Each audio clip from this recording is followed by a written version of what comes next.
पिछले 24 घंटे में ईरान में जंग दोबारा गर्म हो गई है। बहुत सारे इवेंट्स हो रहे हैं। कुछ लोग सोच रहे हैं अरे ये तो परमानेंट चल रहा है, जैसे कोविड आया था, पर कोविड में फेज 2 फेज 1 से भी ज्यादा खतरनाक पड़ा था। तो क्या जो समझौते होते होते एक नई टेंशन, नई जंग छिड़ गई है, नए एक्शन हो गए हैं। इसराइल भी इसके अंदर हमास का जो न्यू लीडर बना है, एयर स्ट्राइक कर रहा है गाजा पे बार बार जाके। पाकिस्तान कह रहा है हम इसराइल को रिकॉग्नाइज ही नहीं करते, जबकि बिना इसराइल के क्या पूरे रीजन में पीस टॉक हो सकता है। और दोबारा जो यूएस को एक्शन लेने की जरूरत पड़ गई है और ईरान थ्रेटन कर रहा है और एक्शन का ही ले रहा है, ये सब समझने के लिए, क्योंकि भारत में तो पेट्रोल के दाम बढ़ रहे हैं, पर लोग ये सोच सोच के जी रहे हैं कि भैया ईरान में मीडिएशन होने वाली है। पर क्या मीडिएशन जब टूटती है तो जंग और ज्यादा बढ़ जाती है। फेज 2 की जंग शुरू होने वाली है। इस सब को डिस्कस करने के लिए हमारे साथ जुड़ गए हैं Navroop Singh ji. Thank you Navroop for joining. Thank you so much. Well, situation कुछ ऐसी है कि इन्होंने 14 सूत्री फॉर्मूला डोनाल्ड ट्रंप ने को ईरानियंस ने डोनाल्ड ट्रंप को भेजा, डोनाल्ड ट्रंप ने रिजेक्ट कर दिया और बातचीत चलती रही। इस दौरान डोनाल्ड ट्रंप 2 दिन पहले कहते हैं कि लार्जली हमारा समझौता हो गया है, we have agreed to a formula with Iran. और इतनी ही देर में आपकी जो पूरी की पूरी जो इजरायली लॉबी है और इसराइल के जो इन्फ्लुएंसर्स हैं, चाहे वो मार्क लिविन हो, चाहे वो लिंजी ग्रैहम हो, चाहे वो खुद प्राइम मिनिस्टर नेतन्याहू हो, सारे सारे के सारे टीवी पे आ गए और उन्होंने कॉल्स वगैरह करनी शुरू कर दी राष्ट्रपति ट्रंप को कि जी आप जो ये डील करने जा रहे हैं ना, ये इसराइल की सिक्योरिटी इंटरेस्ट को कॉम्प्रोमाइज करती है and you better hold it of. जो बेन गुवेर है, जो इनके डिफेंस मिनिस्टर है इसराइल के, उन्होंने तो ओपनली बोला that we will not allow this deal to go through, ठीक है, because this compromises our national security interest. तो एज नेचुरल एक्सपेक्टेड कि when an ally is not agreeing, तो राष्ट्रपति ट्रंप ने थोड़ा सा पलटा और कहा नहीं, बिना न्यूक्लियर एनरिचमेंट के हम ये नहीं मानेंगे, न्यूक्लियर एनरिच यूरेनियम दिए हम नहीं मानेंगे। और साथ साथ में कहा पाकिस्तान, कतर, सऊदी अरेबिया, ये जितने भी मुल्क हैं, इस सारे के सारे अब्राहम अकॉर्ड्स को ज्वाइन करें एज अ प्री कंडीशन, तभी मैं ईरान वॉर का सेटलमेंट मानूंगा। Very interesting Ishkaran, I actually don't understand कि ईरान वॉर का गाजा के साथ क्या लेना देना है। It makes no sense actually to hold a settlement in Iran hostage to what happens in Gaza or Abraham Accords. But care anyways. You needed a way. You actually needed a mudda to postpone it, क्योंकि आपके जो सबसे बड़ा ally है उसने veto का button press कर दिया कि नहीं ये काम नहीं होगा, ठीक है। पर ये तो पहले दिन से पता है इसराइल नहीं चाह रहा है, तो ये घूम घूम के हम वहीं पे आ रहे हैं, मतलब वहीं पे आ रहे हैं। वेरी इंटरेस्टिंग इश्करण, पिछले 10-15 दिनों से, पिछले हफ्ते भर से जो रिपोर्टिंग आ रही है हुर्मुज से, दिन के 15 से 20 शिप रोज निकल रहे हैं, ठीक है। और अबू धाबी के भी जा रहे हैं, अमेरिका के भी निकल रहे हैं, इंडिया के भी निकल रहे हैं और चाइना के भी निकल रहे हैं। इसका मतलब आईआरजीसी अलाउ कर रहा है ट्रांजिट शिप्स को। तो कुछ ना कुछ बात कुछ हद तक आगे बढ़ी है कि which is why transit allowed है। लेकिन क्या हुआ कि कोई अमेरिकन टैंकर निकलने की कोशिश, अबू धाबी का अमेरिकन टैंकर अमेरिका के लिए टैंकर निकलने की कोशिश करता तो इन्होंने लावन आइलैंड पे जाके फिर दोबारा एयर स्ट्राइक करी अमेरिका ने, क्योंकि वो अलाउ नहीं कर रहे थे। तो जब अमेरिका ने जब एयर स्ट्राइक करी तो ईरानियन ने रिटेलिएट किया। लेकिन आप देखो इस रिटेलिएशन से मार्केट, द बिगेस्ट, आई से द बिगेस्ट बैरोमीटर कोई स्ट्राइक या स्ट्राइक होती है when you watch the price of crude, when you watch the price of bond yields, आपको समझ में आ जाएगा कि ये जेन्युइन है स्पाइक, कि जेन्युइन वॉर होने दोबारा एस्केलेट होने जा रहा है, कि ये ड्रामा चल रहा है, ठीक है, या ये नौटंकी है फिर दोबारा छोटी सी। तो जब क्रूड में स्पाइक नहीं आया, जब बॉन्ड यील्ड्स में स्पाइक नहीं आया, तो आई अंडरस्टूड कि भैया ये ड्रामा है, ये नौटंकी चल रही है पूरी की पूरी। और एज एक्सपेक्टेड क्रूड और क्रैश करा और $100 से नीचे आ गया, 92-93 पे चल रहा है WTI, और जो ब्रेंट क्रूड है वो 98 पे आ गया। मतलब after many days it has fallen 5-10% down. अब यहाँ पे इस कारण दिक्कत ये आती है कि वो कह रहा है कि मैं एनरिच यूरेनियम अमेरिका को नहीं दूंगा, मैं दूंगा तो रशिया को। और पाकिस्तान कह रहा है कि मैं अब्राहम अकॉर्ड साइन नहीं करूंगा, सऊदी अरेबिया कह रहा है कि भैया हम तब साइन करेंगे जब आप पैलेस्टीनियन स्टेट को इररिवर्सिबली एक्सेप्ट किया जाए। कतर कह रहा है मैं साइन नहीं करूंगा। वहां लिंजी ग्रैहम बोल रहा है कि देखो पाकिस्तान का जो ये पाकिस्तान की जो डबल गेम है, that mean when I say Lindsey Graham I mean Israel itself is saying, ठीक है, कि भैया हमें पाकिस्तान की जो ये पूरी मध्यस्थता है ये पसंद नहीं आ रही है। सो ये पूरा का पूरा मामला it's like a stalemate which started where partially naval blockade है, पार्शियली शिपिंग रिज्यूम हुई है धीरे धीरे, और अब वो मेन स्टेट से नहीं आ रहे, they are coming via the IRGC channels, जो IRGC से कोऑर्डिनेट करके जो नेवल शिप्स निकल रहे हैं वो निकल रहे हैं। और ब्लूमबर्ग में तो यहां तक की बात आई थी कि इंडिया ईरान से बात कर रहा है कि हम अपने शिप भेजते हैं खाली टैंकर अंदर to load oil from Basra Iraq and get it back to India. Iraqi oil, because for us Iraqi oil will be far cheaper than Venezuelan oil जो मतलब जो बहुत दूर से आता है, जिसकी लैंडिंग कॉस्ट बहुत हाई है। सो गिवन ये पूरा का पूरा जो सिचुएशन जो ईरान वॉर में चल रही है, this has now turned into a virtual kind of a stalemate. यहाँ ना बहुत धीरे धीरे हम उस लेवल पे आते जा रहे हैं कि सिचुएशन खराब होती जा रही है। वीडियो को 5 सेकंड के लिए इसलिए पॉज किया क्योंकि मेरी आपसे रिक्वेस्ट है कि अगर आपको पसंद आए तो आप इस वीडियो को लाइक और चैनल को सब्सक्राइब कर लीजिए।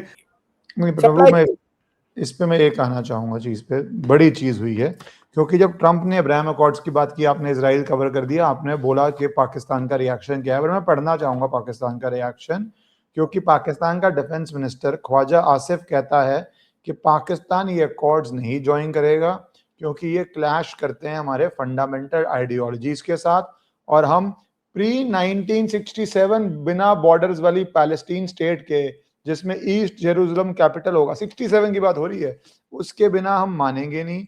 अब पाकिस्तान, आपको पता है, पासपोर्ट पे लिखता है इजराइल जाना नहीं, तो भैया इजराइल ब्रोकर नहीं है, इजराइल पार्टी है, पाकिस्तान ब्रोकर है एट बेस्ट।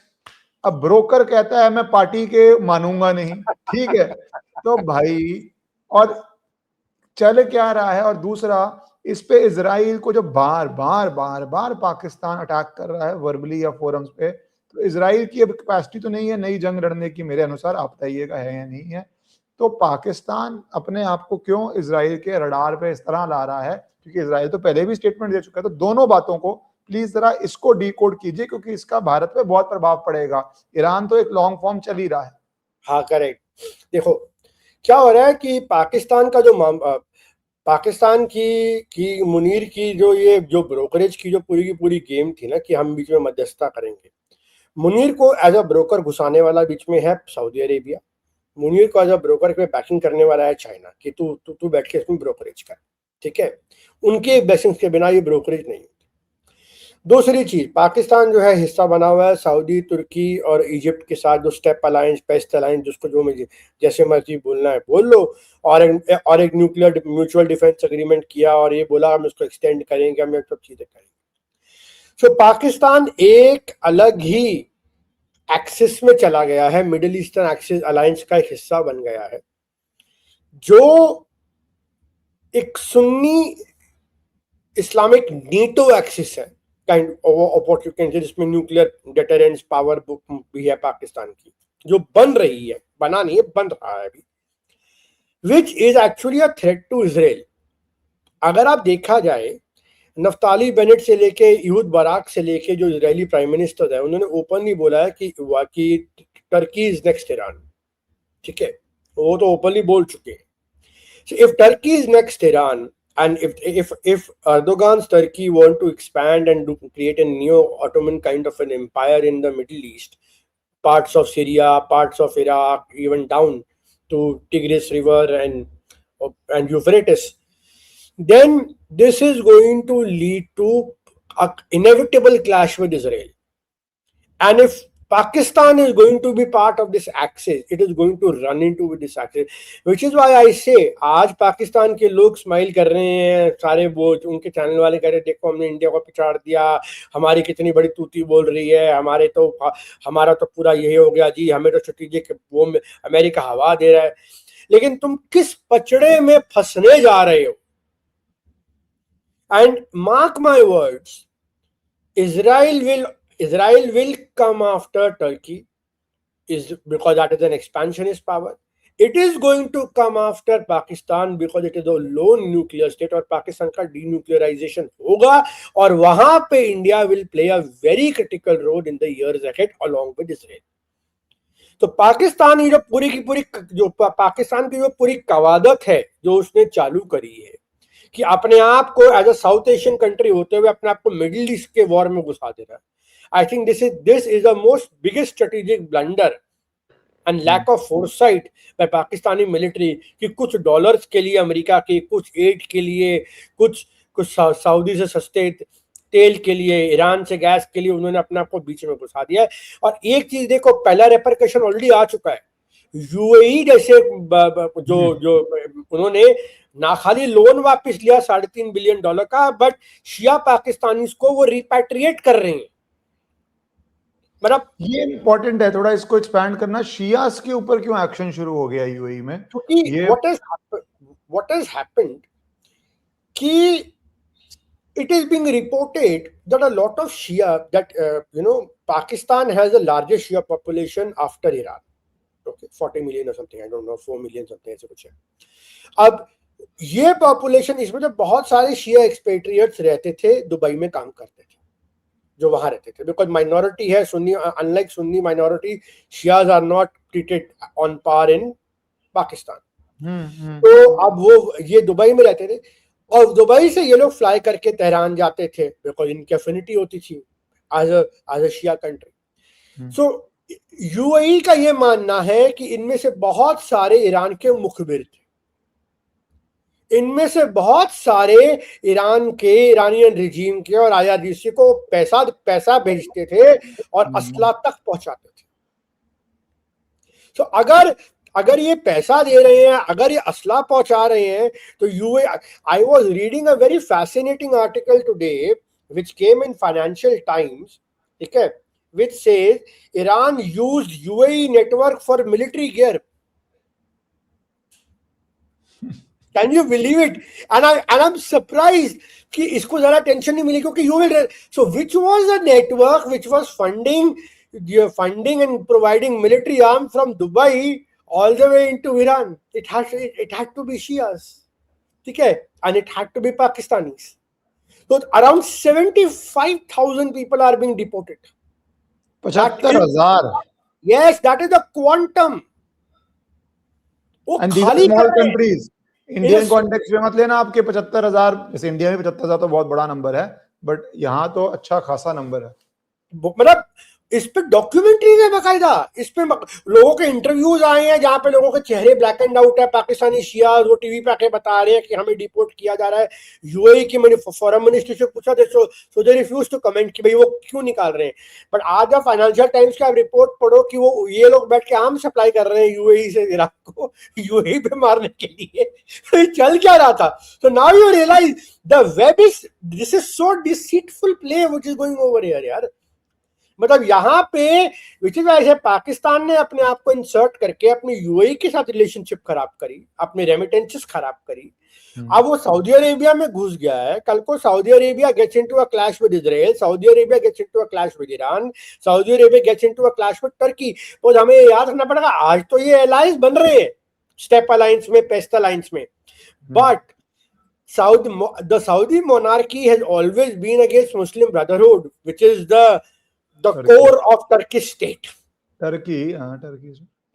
तो इसमें एक एंगल और जो आप कह रहे हैं, रेमिटेंस, भाई तुम्हें शिया पसंद ना हो पाकिस्तान में, but they are prosperous. Dubai में जो रहता है उसका परिवार का जो भी मेंबर पाकिस्तान में रहता है वो पैसा भेजता है, घर भेजता है, तो मनी तो आ रहा होता है ना। मनी तो ये इजराइल से भी ले लेते हैं मेरे अनुसार, इनके काफी जनरल, तो वो भी एक इकोनॉमिक हिट इनके ऊपर आने वाला है पाकिस्तान के ऊपर मेजर। और जो आईएसआई का पूरा नेटवर्क है दुबई में, जो बहुत 90s में तो आपको वो याद ही है matches, Sharjah, Dubai, Bollywood, Dawood Ibrahim, everything was hunky dory there. तो वो नेटवर्क भी फिर उखाड़ के फेंकेगा दुबई के भैया, जब तुम डबल गेम खेल रहे हो सऊदी के साथ हो, क्योंकि यूएई सऊदी के भी रिश्ते अच्छे नहीं है। तो एक तरह से पूरा पाकिस्तान का अपरेटस, डीप स्टेट, शिया और क्या बोलते हैं, और जब बैड होता है शिया जाएंगे तो जो बचे हैं उसको पाकिस्तान किस तरह यूज कर रहा है वो भी दायरे में आएंगे, चाहे वो सुन्नी हो। तो ये तो पूरा एक साइकिल चलेगा। एग्जैक्टली मैंने बोला ना, लॉन्ग टर्म में this is a strategic disaster for Pakistan. It has, मतलब उसने ट्रांजैक्शनलिज्म खेल के अपने आप को बचाने को, अपने फाइनेंशियल मेस को रेगल आउट करने के लिए इस अपॉर्चुनिटी में घुसा। चाइना ने उसकी बैकिंग करी।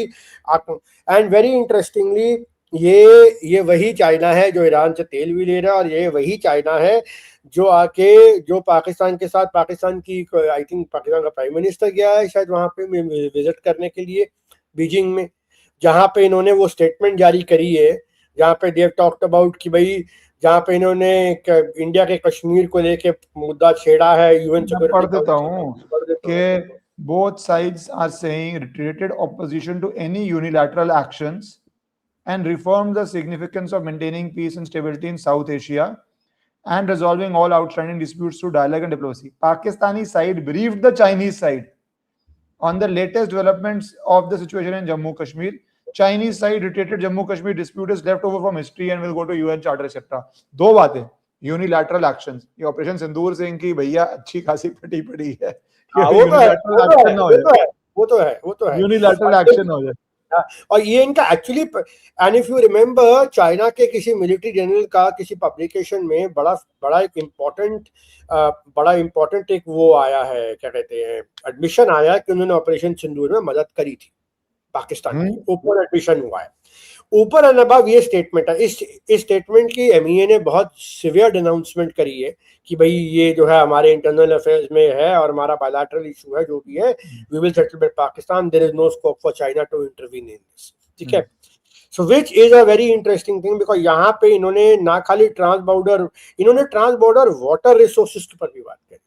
वो इंडस वाटर ट्रीटी को लेके जो यहाँ पे ये जो क्योंकि जो पाकिस्तानी अगर आप इनका सोच देखो, ये कहते हैं कि देखो, अगर इंडिया हमारे वाटर रोक सकता है तो कल को चाइना इंडिया के वाटर रोक सकता है। भाई साहब, इनको पहले बता दो, चाइना ने ना तिब्बत में मानसरोवर के आसपास कोई डैम नहीं बना रखे हैं। पहली चीज, वह बन भी नहीं सकते, वो इतनी जबरदस्त हाइट पे। ठीक है, वो जो रिवर्स जो निकलती है ना, और ये आपकी जो सतलुज, ब्यास, रावी जो ये लाते हैं, उसमें जो ग्लेशियल वाटर्स है वो साथ में फीड होते हैं इंडियन माउंटेन में से, तो फुल फ्लो पे नीचे प्लेन्स की तरफ बहती है। और ब्रह्मपुत्र का जो हाइड्रोलॉजिकल स्टडी हुई थी उसका ये बताते हैं कि 30% वाटर जो है उसका तिब्बत से आता है, 70% वाटर उसका अरुणाचल से आता है, and which is why China is after Arunachal. तो बार बार दोस्तों कहते हैं कि तवांग है, because that is glacial spots. इसको थोड़ा डेवलप करते हैं। I wasn't planning to go into this, but आपने बहुत अच्छा पॉइंट हाईलाइट किया है वाटर वाला, और मैं पढ़ना चाहूंगा क्योंकि लास्ट पैराग्राफ है, 4 लाइनों का पैराग्राफ है। द टू, जो पाकिस्तान चाइना की statement, the two sides expressed readiness to conduct trans boundary water resources cooperation under the principle of equality and mutual benefit. True. The significance of the maintenance of international and regional security stability was reiterated. अब इसमें बहुत सारे keywords हैं। पहला तो China कब से equality करना शुरू हो गया और म्यूचुअल बेनिफिट करना शुरू हो गया, भाई पहले तो मुझे ये समझाओ। तो ये कॉन्टेक्स्ट में तो आई है इंडस वाटर ट्रीटी के, जो भारत ने किया है। अब क्या एक तरह से ये चाइना का ब्लैकमेल या शैडो ब्लैकमेल का अटेम्प्ट है कि हम भी अपर रिपेरियन है, जिस पर मैं आपका एक्सपेंशन चाहूंगा, जो कि आपने बहुत ब्रीफ में बोला। और क्या वो पाकिस्तान को ये सपोर्ट दे रहे हैं कि अगर गर्मी में मर रही है पाकिस्तान, बहुत बुरे हालत हैं जो मीडिया रिपोर्ट नहीं कर पा रहा, आपको पता है कितनी गर्मी है, वाटर शॉर्टेजेस हर जगह हो रही हैं, तो अगर ये अपन ने इंडस वाटर्स नहीं किया तो China could also do something, because वो बाद में बोलते हैं मेंटेनेंस ऑफ रीजनल सिक्योरिटी। तो ये क्या एक तरह से शैडो फाइट शुरू हो गई है पानी को लेके इंडिया चाइना के बीच में? वेल, इस कारण बात यह है कि so far it comes to the 5 rivers which flow into Pakistan from India, जो इंडस वाटर ट्रीटी का हिस्सा है। ठीक है, सतलुज, ब्यास, रावी, चनाब, झेलम, ठीक है, एंड इंडस। तो ये जो आपकी रिवर्स है, इनका इसमें इंडिया अपर रिपेरियन और पाकिस्तान लोअर रिपेरियन है यार। यहाँ सबसे बड़ी बात ये कि many of these rivers start from Mansarovar, जैसे सतलुज है वो वहां से चालू होती है, इंडस वहां से चालू होती है, लेकिन क्या सारा पानी वहीं से आ रहा है? नहीं। The moment this rivers cross into the Himalayan mountains, ठीक है, from the Tibetan plateau downwards, ठीक है, where India becomes upper riparian state, तो वहां पे बहुत सारे ग्लेशियर्स हैं, बहुत सारे माउंटेनियस स्ट्रीम्स हैं, रिवर्स हैं, जो इन रिवर्स के पेलियो चैनल को फीड करती है, ठीक है, मतलब they feed into the water system, and that leads to a wider stream of these bigger rivers flowing down from India into Pakistan. Unfortunately, what Pakistan is trying to extract from China is start a threat perception of China being the upper riparian and do something on Brahmaputra, or maybe these channels of Indus water, Indus river, which comes from Mansarovar के पास से जो आती है। Unfortunately, the Pakistanis majoritarily talk about Brahmaputra because that is the one major river which flows significantly in the Tibetan plateau before entering into India through in Arunachal Pradesh. Now, in Arunachal Pradesh, around a few years ago, when a hydrological survey was given, क्योंकि वहां पे बहुत बार आया कि चीन जो है dam बना रहा है, पानी डाइवर्ट कर रहा है, फ्रेश वाटर शॉर्टेज है टिबेटन प्लेटो में, ऑल दैट स्टफ, साउथ यूनान प्रोविंस में उनकी दिक्कत हो रही है, तो उन्होंने तो ये सब सारी चीजें बात हुई। लेकिन अब क्या हुआ है, उस हाइड्रोलॉजिकल सर्वे में ये आया है कि 20 से 25% का पानी जो ब्रह्मपुत्र का है वो टिबेटन वैली से, टिबेटन प्लेटो से आता है, एंड बाकी सारा पानी जो आपको ब्रह्मपुत्र असम में दिखती है पूरे फुल फ्लो पे अपने मैजेस्टिक व्यू में, वो पानी सारा तवांग के और अरुणाचल के ग्लेशियर से आता है। So we are protected in that sense, we are not being threatened by China, and for good sakes we had, just like we have in an Indus water treaty with Pakistan जो अंदर अब renegotiation है, because हमने कह दिया कि हम उसको नहीं मानेंगे any longer. We don't have any such treaty with China, but we have the hydrological data sharing mechanism between the two countries, जहां पे अपर रिपेरियन जो होता है लोअर रिपेरियन को डेटा रिपोर्ट करता है कि कितना पानी छोड़ा जा रहा है, क्या लेवल्स हैं, ताकि कल को कोई बाढ़ आती है या कोई डिप्लीशन होता है वाटर रिसोर्स का। जैसे इंडिया डिस्पाइट हमने आईडब्ल्यूटी को हमने एब्रोगेट कर दिया है अपनी तरफ से, लेकिन फिर भी जब मॉनसून सीजन आता है और फ्लड्स आते हैं, then we report to Pakistan के, भैया हमने रावी में पानी छोड़ दिया है, बाढ़ आ रही है, अब अपने प्रिकॉशनरी मेजर्स ले लो। सो जो hydrological data sharing has to go on. So India को ये बहुत चीज मेक श्योर करना पड़ेगा कि चाहिए जो फ्रिक्शन पाकिस्तान के साथ है ये चाइना के साथ में डेवलप ना करे, because for us one front is better than a two front war any day. नहीं, बट नवरूप ये जो स्टेटमेंट आपने पॉइंट करी बहुत सिग्निफिकेंट है, क्योंकि India doesn't want to do it, but Pakistan जब डिस्टेबलाइज बहुत जगहों पे हो रहा है, बलूचिस्तान में मेरे ख्याल से सबसे बड़ा अटैक हुआ है हाल के दिनों में जो उनकी ट्रेन के ऊपर हुआ है, और पूरे आर्मी पर्सनल अपने कंटोनमेंट से बाहर निकल रहे हैं, क्वेता में हो जाता है, उस पर भी थोड़ा आ जाऊंगा मैं। तो उधर अफगानिस्तान से जो चल रहा है पाकिस्तान के बॉर्डर पे, उधर टीटीपी चल रहा है, उधर शिया चल रहा है, तो बहुत चीजें चल रही हैं जो हमने कवर की। बट जो अब ये चाइना होके आया है, वहां पे चाइना ने ये भी कहा है, पाकिस्तान ने ये भी कहा कि हम बलूचिस्तान में चाइना की सिक्योरिटी करेंगे और इंश्योर करेंगे कि जो चाइनीज कंपनीज छोड़ के गई हैं उनको वहां पे कर पाए, जो लग रहा था यूएस को बलूचिस्तान हैंडओवर कर रहे हैं। तो पूरा ये रीजन भी स्ट्रेट ऑफ हरमोज से कम डायनामिक नहीं होने जा रहा। अब इसके बीच में पाकिस्तान की इमीडिएट सबसे बड़ी प्रॉब्लम पानी है मेरे अनुसार। अगर पानी नहीं है तो सर्वाइवल नहीं है। हिस्टोरिकली अब सिविलाइजेशंस कहाँ खड़ी होती थी? नदी के किनारे। नदी से ऊपर कुछ नहीं है, जितना मर्जी आप घूम लीजिए, पानी पानी है, पानी पानी है। वो पानी के अंदर क्या चाइना अगर इंडिया इंडस वाटर पे करती है कुछ डिस्टर्बेंस क्रिएट करने की कोशिश कर सकता है, और इंडिया के पास क्या रिस्पॉन्सेज होते हैं? We will all have to study all these issues, but आपको प्राइम ऑफिसर है, प्रिलिमिनरी में क्या लग रहा है? क्योंकि मिनिस्ट्री ने जम्मू कश्मीर में तो बहुत बोला, वाटर वाली बात क्योंकि धमकी क्लियर वर्ड्स में नहीं है, कुछ खास बोला नहीं, बट स्टडी तो सारे कर रहे होंगे, पहले से ही किया होगा, ये कॉन्सेप्ट पे कोई नई बात तो नहीं है, बट चाइना का इसको हाईलाइट करना, अटेंशन देना, चाइनीज माइंड में क्या है? Do you think they will go ahead, and India के पास क्या ऑप्शन रह जाते हैं? I don't think China will go ahead on this issue. क्योंकि first of all, the dam which have been built is on Brahmaputra and it is not there on Indus. It has not been built so far on Satluj River or the Indus River. And if you stop any flow of Indus and Satluj, it will not only impact India, but it will also impact downstream, ठीक है, पाकिस्तान, क्योंकि ऊपर से flow कम आता है, आप India अपना पानी भी जो ग्लेशियर फेड रिवर्स है वो भी रोक देगा, ठीक है, जो हमारे ग्लेशियर से पानी आ रहा है उसमें रिवर्स में, तो पाकिस्तान के पास जो थोड़ा 10-20% आ रहा है वो भी बंद हो जाएगा, ठीक है। सो वो तो वो नहीं करने पाएंगे, ये धमकी देने वाली बात है कि भैया हम भी ये कर देंगे। This is like trying to put pressure on India कि भाई आप IWT को मतलब दोबारा चालू करिए, रीनेगोशिएट करिए, वो तो मुनीर बार बार बोलता रहता है।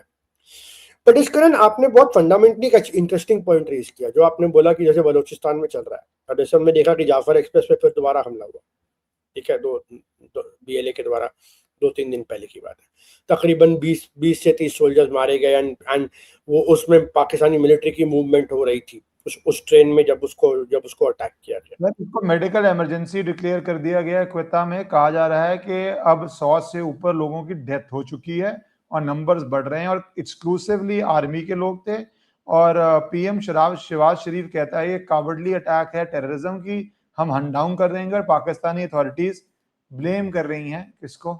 आपको। और क्या exactly, whenever the name BLA comes or TTP comes, they always come down to India कि इन्होंने अटैक तो सिग्निफिकेंट है, तो थोड़ा जरा इस पे भी आए, क्या चल रहा है वहां पे दोबारा से? हम बहुत वर्ल्ड के स्पॉट्स ना, बिकॉज US ईरान ने अटेंशन ले ली है, जबकि Pakistan has become I think a complete epicentre. बिल्कुल।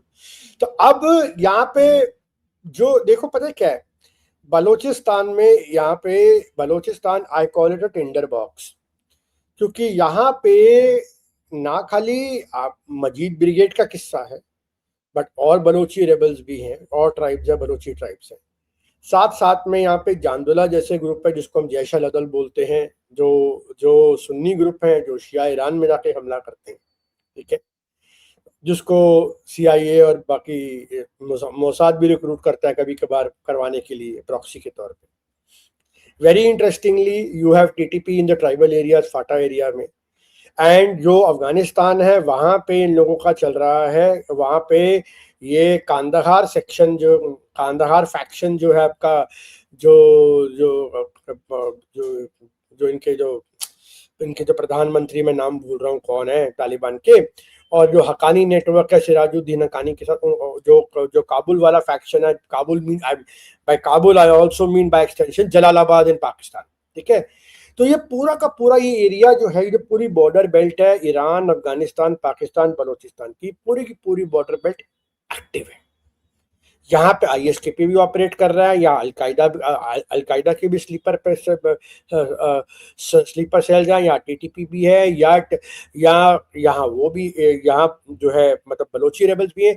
सो पाकिस्तान के लिए यहाँ पे, and I must say over here, 2 Chinese companies ने पीछे यहाँ से विड्रॉ किया है, क्योंकि उनका कहना ये था कि हम यहाँ पे एक्टिव सिक्योरिटी नहीं है। और तभी आपने देखा the read out of Pakistani prime minister with the Chinese, the first line which they say the Pakistani side will take targeted steps to strengthen security measures and protocol to ensure the safety of Chinese personal projects and institutions in Pakistan.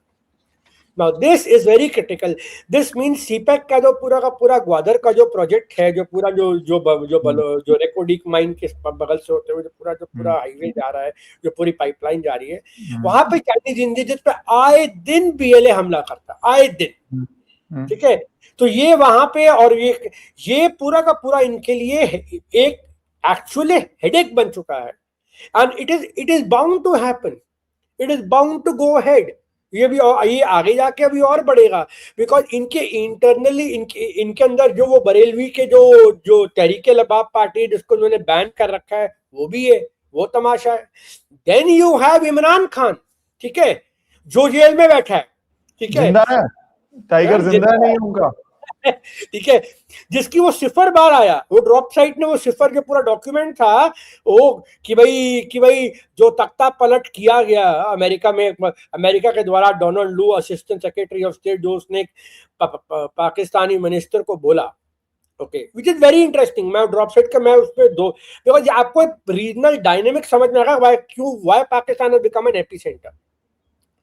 उसमें उस 0 में Donald Lu, who was then Assistant Secretary of State and specifically for South Asian affairs, वो बंदा Pakistani ambassador को बोलता है all will be forgiven if Imran Khan की सरकार को हटा देते।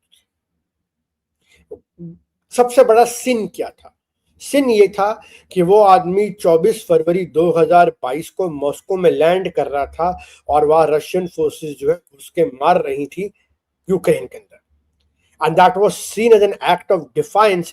जबकि पाकिस्तानी एम्बेसडर ने उस 0 में बोलता है कि नहीं ये तो हमारा प्री प्लान था। तो डोनाल्ड लू बोलता है हमें बेवकूफ ना बनाओ, हम आपको अच्छी तरह जानते हैं कि भाई आपका सारा प्री प्लान था, तो आप उस प्रोग्राम से गए थे। Because Imran Khan wanted to implement a strategic autonomy type policy कि मुझे वेस्ट की जरूरत नहीं है, we can go towards China, we can go towards Russia, we can go towards Saudi Arabia, we can go towards Turkey. वो तो Saudi के खिलाफ भी था। जब उसके दौरान जो है इंडिया और सऊदी के रिश्ते बहुत बढ़िया थे और ये पाकिस्तान बिल्कुल अलग थलग पड़ा हुआ था। सो इमरान खान को, और जनरल बाजवा का टाइम था जब इसको रिमूव किया गया था पूरा का पूरा। Then very interestingly drop site 2 चीजें और बताती है जो कहते हैं कि हमने एक्सेस किया है सीक्रेट डॉक्यूमेंट। एक तो ये बोलते हैं ये डॉक्यूमेंट पाकिस्तान मिलिट्री के अंदर से आए हैं, ठीक है, ये जो लीक हुआ है, I think it is the Imran Khan faction जो लीक कर रहा है, ठीक है। दूसरा वो ये कहते हैं कि पाकिस्तान ने, चाइना ने जब बोला पाकिस्तान को कि आप ग्वादर की सिक्योरिटी इंश्योर करिए, you know what Pakistan said, blackmail पर उतर आया। अब मतलब ब्रोकर चाइना को भी ब्लैकमेल पर उतर आया और कहता है मैं तब दूंगा जब तुम मुझे सेकेंड स्ट्राइक सी बेस्ड न्यूक्लियर मिसाइल स्ट्राइक करने की कैपेबिलिटी दे इंडिया के खिलाफ, ठीक है। सी बेस्ड न्यूक्लियर स्ट्राइक मुझे इंडिया के खिलाफ चाहिए, second strike capability. Because submarine नीचे होती है पानी में, तो अगर आपका मेनलैंड तबाह भी हो जाए तो आपके पास सेकेंड स्ट्राइक एबिलिटी रहती है, ठीक है। आपकी आवाज ठीक है, अच्छा मैंने म्यूट किया। हाँ, I was saying, how second strike though is the most important part of a nuclear deterrent. Correct. तो चाइना ने मना कर दिया कि हम नहीं देंगे। वेरी इंटरेस्टिंगली चाइना ने पाकिस्तान को बोला that we will not provide you this what you C.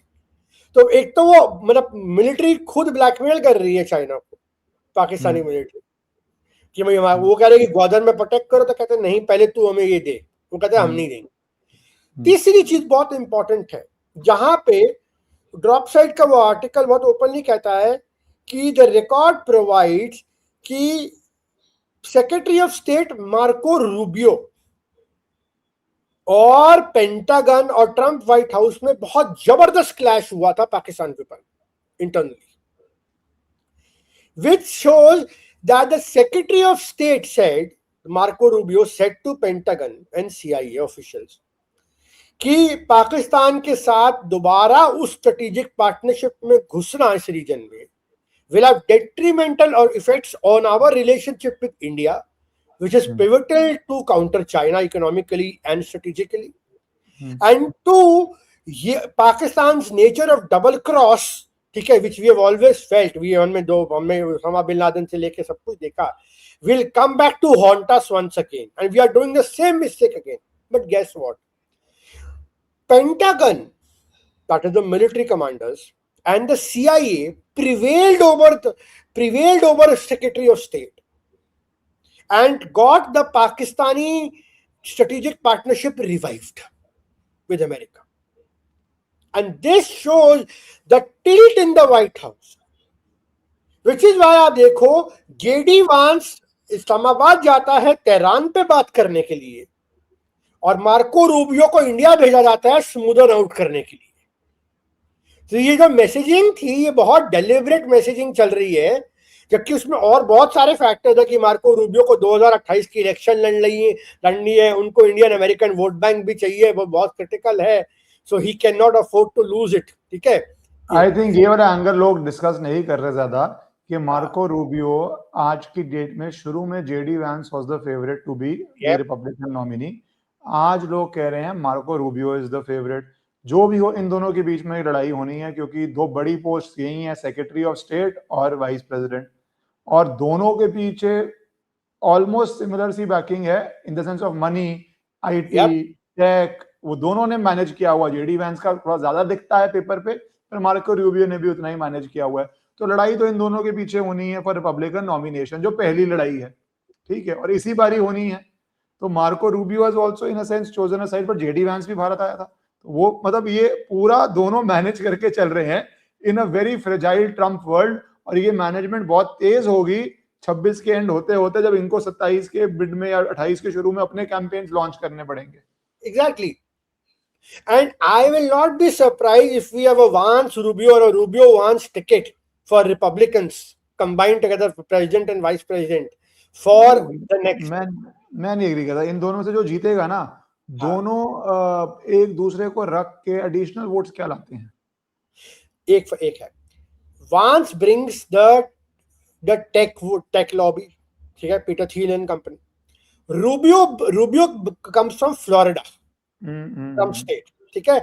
Rubio is a blue, totally blue blood kind of a Republican, the old neo-conservative GOP elite, जिसके पीछे इजराइल की बैकिंग ज्यादा है, जिसके पीछे आपका जो नियो कंजर्वेटिव लॉबी है उसकी बैकिंग ज्यादा है. एंड अगर आप देखोगे, यूएस पेपर्स पढ़ोगे, मैक्सिमम फंडिंग जीओपी फंडर्स की इस टाइम पे रूबियो को जा रही है, विच इज वाई वांस तो जो इंटरवेंशन करा इस्लामाबाद जाके, अब ईरान वॉर को लेके कि कोई अग्रीमेंट हो जाए, मैं करवा लाता हूं, it is to reignite his campaign. No, also Rubio का जो first Latin to be the president, Latin American to be the president, Latino American to be the president, वो एक ओबामा टाइप मूवमेंट हो जाएगा. लैटिनो वोट थोड़ा shift किया था Republican की तरफ. तो वही बोला, गेम्स अंडर गेम्स हैं वहां पे. वो कोई तो आप पाकिस्तान की वो डिस्क्लोजर देखो कि उन्होंने लॉबिंग शुरू करी, उन्होंने वर्ल्ड ड्रॉप साइट की बात, जो है वर्ल्ड लिबर्टी को, जो क्रिप्टो वेंचर है उसकी बात हो रही, उसकी बात की गई.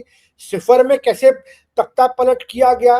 डैनियल रुंडे नाम का एक बंदा है जो एक आपका रिपब्लिकन था, उसने लिखा CSIS का, उसने खुद आर्टिकल लिखा कि पाकिस्तान में हम सबको करना चाहिए. देन मार्को रूबियो अभी इंडिया थे, देन इंडिया के साथ भी ये सिचुएशन थोड़ी कंफर्टेबल नहीं है, क्योंकि यहाँ पे वो कोई बंदा है मिस्टर राइट, जिन्होंने वॉशिंगटन एग्जामिनर में वो मिशनरीज को लेके और इन चीजों को लेके पूरा आर्टिकल लिखा है कि Rubio when he goes to India should talk about FCRA amendments and all that stuff.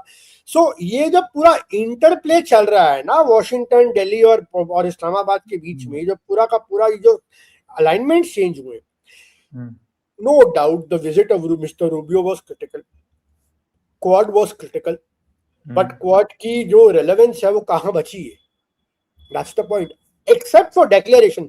तो I give you an example. 2021 में पैंडेमिक था, वहां पे यूएस में एक मीटिंग हुई थी जहां पे प्रधानमंत्री जी थे, बट बाइडेन थे और जापानीज और ऑस्ट्रेलियन थे. World was facing a crisis at that time because we were having those shortage of masks and ventilators and medicines. You would remember China ने पूरी होर्डिंग कर ली थी. At that time वहां पे क्वाड की summit में ये डिसाइड हुआ था कि हम फार्मेसी से लेके इन पे को सप्लाई चेन्स को डी रिस्क करेंगे. आज तक उस पे एक इम्प्लीमेंटेशन नहीं. That is the problem कि आप डिक्लेरेशन तो कर दोगे. सो रूबियो की विजिट दो temperature was very hot because किसी ने उसको रेसिज्म का सवाल पूछ लिया जिसकी वजह से उसको उसका जो मगा बेस था वो भड़क गया यूएस में. उसने बोला who are these stupid people on social media who say this. पूरा मगा बेस आग बबूला हो गया वहां. It is difficult to manage the democracy में ना हर कॉन्स्टिट्यूएंसी को मैनेज करना. That's why I say Rubio is decent person, could be a good president for India. JD Vance could also be, पर ये किस तरह अपने इंटरेस्ट को अलाइन करते हैं क्या होता है, इट्स टू अर्ली. बट मैं अंतिम पार्ट पे एक चीज पे आना चाहूंगा क्योंकि आपने साइफर की बात करी. साइफर क्यों हुआ? क्योंकि आप बता रहे हैं कि इमरान खान उठ के रशिया चला गया जब यूक्रेन वॉर शुरू हुआ. तो भाई ये जो शहबाज शरीफ और कुछ र्यूमर्स कह रहे हैं आसिम मुनीर भी भागते भागते चाइना पहुंच गया था और जो चाइना के अंदर जाके वो ये बड़े प्यार से स्टेटमेंट देता है जिसमें वो कहते हैं both sides agreed it is essential to firmly uphold the victorious outcomes of World War II, oppose any attempts to revive A, fascism, B, militarism. तो भाई अब आप यूएस को बोल रहे हैं ये फैसिज्म एंड मिलिटरिज्म रिवाइव करने के लिए हम रोक रहे हैं और जो पोस्ट वर्ल्ड वॉर ऑर्डर है जो कायरो डिक्लेरेशन और पोस्टडैम प्रोक्लेमेशन में आया है, इंटरनेशनल लॉ है, maintenance of peace and justice है, उसको सेफगार्ड करेंगे, हिस्टोरिकल ट्रुथ को. तो ये तो मेरे ख्याल से पूरा पहला पैराग्राफ आपने पढ़ा. बलूचिस्तान में अगर चाइनीज कंपनी को सिक्योर कर रहे हो तो भाई या चाइना रहेगा या यूएस रहेगा. एक म्यान में दो तो इंटरनेशनल प्लेयर्स नहीं हो सकते. वहां पे आपने चाइना को दे दिया. यहाँ पे आपने बोला मिलिटरिज्म फैसिज्म हो रही है. यूएस की गेम यूएस पे ही खेल रहा है चाइना. जो रशिया करता था एक टाइम पे कि हमारे यहाँ पे क्या प्रॉब्लम है, वहां पे रेस इश्यूज हैं, जब वो याद है उनका पूरा वो चलता होता था, क्लास इश्यूज, तो वो चल रहा है. तो भैया ये जब करेगा तो इमरान खान के रशिया जाने पे इतना यूएस भड़क गया कि रिजीम चेंज चाहिए था. तो इसका इस तरफ चाइना जाने पे क्या होगा, उसको कैसे प्ले आउट करेगा? Will they ignore this? Will they need to react on this? Will they need to bring out jail की ताले खोलेंगे, इमरान खान वापस आएंगे क्योंकि ही कुड आल्सो कॉम्प्रोमाइज? क्या होगा भाई? देखो मैं बता दूं, to me Imran Khan will ultimately one day come back, but he will not be the same Imran Khan when he went inside. ठीक है, वो मिलिट्री तोड़ देती है. बेनजीर भुट्टो जो अंदर गई थी और बेनजीर भुट्टो जो वापस लौटी, तो नवाज शरीफ जो गया था, नवाज शरीफ जो लौटा, वो कभी दोबारा वो नहीं रहा. ठीक है, पाकिस्तानी मिलिट्री दे अंडरस्टैंड कि पाकिस्तान किस में काम करता है. For the Americans, it is very easy to work with Pakistan because they need to just इनको खाली एक डिक्टेटरशिप को फोन करना है, बाज मुनीर को फोन खड़काना है, शाबाश को फोन करना, काम हो जाएगा. वहाँ कोई ब्यूरोक्रेसी कुछ नहीं है. जो जनरल ने बोल दिया वो फरमान जारी होगा. वही कानून है, वही ऑर्डर है. आपको चाहिए तो नोटिफिकेशन जारी हो जाएगा, काम हो जाएगा. लेकिन यहाँ इस कारण सबसे बड़ी दिक्कत ये आती है कि आप जो है ये जो मंकी बैलेंसिंग कर रहे हो चाइना और अमेरिका को लेके, अल्टीमेटली अगर आपको याद होगा तालिबान के साथ पाकिस्तान की एयर स्ट्राइक झगड़े क्यों शुरू हुए of late? It is not because of terror attack, it is because America wanted Bagram airbase back in Kabul. और बगराम को इस टाइम पे तालिबान ने चाइना के हवाले करा हुआ. चाइना उसको यूज करता है माइनिंग के लिए, घुसने के लिए, लैंड करने के लिए. बगराम एयरबेस को कुछ हद तक, क्योंकि उनकी कॉपर माइनिंग चल रही है ना उसके आसपास में, मेसनाथ के आसपास हर उधर. तो this is a very interesting dynamic. Trump wants Bagram back. The Talibans are not willing to give it back. The Pakistanis are desperately trying to break Taliban to get Bagram for Munir. Get Bagram for Trump. Bagram is being used by the Chinese. Americans want to go back there. So ये आप खिचड़ी को कैसे संभालेंगे? Gwadar port आपका China के पास दे रखा है, रेको डीक माइन आप जो है अमेरिकन को दे रहे बगल में. You literally cannot have, this is a comedy of errors. And America अगर वापस पाकिस्तान की तरफ पिवट किया है ना, इट इज, वो आया ही इसलिए कि वो चाइना को पर्शियन गल्फ से खदेड़ना चाहता है। ईरान वॉर भी शुरू ही इसी मुद्दे से हुई थी कि किसी भी कीमत पे communist China must not get access to the warm waters of the Persian Gulf and its oil supply chains should need to be cut. अब पाकिस्तान ने क्या नाफरमानी करी है टेम्परेरी। अमेरिका के लिए सबसे बड़ी दिक्कत यह है कि पाकिस्तान ने अपने 6 लैंड कॉरिडोर खोल दिए ईरान के कार्गोस को वाया सीपक जाने के लिए ऊपर, और कराची से और ग्वादर से शिप सेल करने। अमेरिका को अपने सप्लाई चाहिए चाइना से रेयर अर्थ के, तो वो वहां फंसे हुए हैं। वो पूरे तरीके से इस रिलेशनशिप को काट भी नहीं सकते हैं, और वो अपने आप को, और वो इसमें रह भी नहीं सकते हैं, बिकॉज उनको पता है कि अगर हम ज्यादा देर रह गए तो ये the Chinese will ultimately gobble us up the way they are accelerating their independence. तो अब ये इस हिस्से में पाकिस्तान के लिए मेरे हिसाब से ये बहुत बुरा फंसेगा, और ये अल्टीमेटली अमेरिका की साइड ही जाएगा, ये चाइना के साइड नहीं जाने वाला। मुझे I do not believe this is going to go to China side. और अगर ये चाइनीज साइड गए, अगर ये चाइनीज साइड वापस उन्होंने गुलाटी मारी, ठीक है, दोबारा से, तो इनका अंत तय है। पर ये चाइना कैसे नहीं जाएगा? आप बोल रहे हो कि इनको एंड में अमेरिकन साइड जाना पड़ेगा। चाइनीज अब इनके लॉक स्टॉक एंड बैरल इनका इंफ्रास्ट्रक्चर कंट्रोल कर रहे हैं। डिफेंस के अंदर कितना चाइनीज परसेंटेज ऑफ इक्विपमेंट है आप जानते ही हो, और चाइना वहां पे रीजनल एक पावर है। इंडिया को बैलेंस करने के लिए इनको, बैलेंस तो क्या करेंगे, पर इंडिया से बचने के लिए इनको चाइना चाहिए। अमेरिका तो बचाने आएगा नहीं, चाइना फिर भी बोल सकता है कि मैं कर सकता हूं। तो ये एक्चुअली में अगर देश की तरह सोचें तो बहुत बुरा फंस गए हैं इतनी मन की बैलेंसिंग करके। अब जनरलों की तरह सोचें तो हाँ, यूएस ज्यादा पैसा फेंकेगा, पर चाइना भी पैसा कम नहीं फेंकता। चाइना क्या कम पैसा फेंकता जनरल्स पे? नहीं, बिल्कुल वो फैक्ट है इनकी। Now from Pakistan point of view, the partnership with America with the generals is all about money.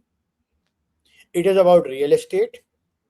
It is about leveraging America to remain relevant versus India as a strategic player in the region. America Pakistan को as a tool for pin pricks and containment use करना चाहता है India के लिए, कि जहां पे India अगर पाकिस्तान की अमेरिका की बात नहीं मानता है, ठीक है, ट्रेड पे किसी चीज पे, तो एक प्लॉजिबल डिनाइबल, एक प्रॉक्सी एक्टर आपके बगल में रीजन में है जो इस्तेमाल कर सकते हैं, ठीक है। अब आप बहुत इंटरेस्टिंग सी बात है, मैं आपको एक चीज बताता हूँ। पहलगाम में हमने देखा ऑपरेशन सिंदूर में चाइनीज ने उनको समर्थन दिया। मिसाइल, चाइना की तो मिसाइल भी गिरी होशियारपुर में, जो उन्होंने फायर करी थी, पूरी की पूरी मिसाइल भी हम लोगों ने उसको पूरा का पूरा डिकोड किया, P-11 या पता नहीं क्या नाम था उसका। बट वेरी इंटरेस्टिंगली, पहलगाम के अटैकर्स को जिस सैटेलाइट कंपनी ने प्रोवाइड करी पिक्चर्स, उसका एक्सेस जो है यूएस मिलिट्री के साथ है, which is very interesting. Pahalgam attackers को इतनी डिटेल सैटेलाइट पिक्चर्स जो हैं पूरी बाइसरन वैली की और पूरी की पूरी, और ये बाकायदा रिपोर्ट हुआ था लास्ट ईयर। एंड और किन डेट्स में वहां मैपिंग करी गई है, पूरे डेट्स थी कि अटैक से 1 महीना पहले इन पोर्शंस को लेके मैप किया गया। ये रिलेशनशिप है पेंटागन के साथ उस कंपनी का। मैं यही तो बोल रहा हूँ, 2 चीजें ना इसके अंदर। एक तो यू कुड मिस नॉमर, कुछ और रीजन से लेके कुछ और कर दो, वी कांट नो कि भैया एक ये पर्पस था मिलिट्री का, आर्मी का पर्पस था, और आर्मी ने फिर ये करवा दिया, पाकिस्तानी आर्मी का कुछ लेजिटिमेट वो इंटेलिजेंस था। दूसरा जो आपने बात की ना, मुझे उसमें दिमाग में ये चीज जो है कि अगर पाकिस्तान एज अ देश है नहीं, पर अगर एक देश होता तो वो चाइना को बहुत सीरियसली कंसिडर करता। तो यहाँ पे इनके जनरल्स के अंदर ये भी तो है, हम अंग्रेजी स्पीकिंग हैं, हमारी प्रॉपर्टी सारी यूके में या यूएस में या लंदन में या कनाडा में है, तो सारी अंग्रेजी स्पीकिंग देशों में है। हमारे बच्चे अंग्रेजी स्पीकिंग यूनिवर्सिटीज में हैं। हमें ब्रिटिशर्स के बाद हम ही ब्रिटिशर्स हैं, उनकी तो इंग्लिश आपने देखी है, या मिलो किसी ओल्ड पाकिस्तानी फैमिली को, वो अपने आप को अंग्रेजों से कम समझते हैं। तो वो वाला जो कॉन्सेप्ट है उस वजह से I think I agree with you कि वो आएंगे एंड में यूएस के पास, जबकि कितना स्ट्रेटेजिक बेनिफिट होता देश को वो इवैल्यूएशन ही नहीं होगी, क्योंकि इनके सारे इंटरेस्ट वहां पे हैं। It's like I will milk America to buy arms from China to defend against India. That's the point. Okay? I think you You put it know, beautifully. you will milk America to the hilt, and America is ready to be milked again. और America से ready है, अरे तो लात मार दे करने।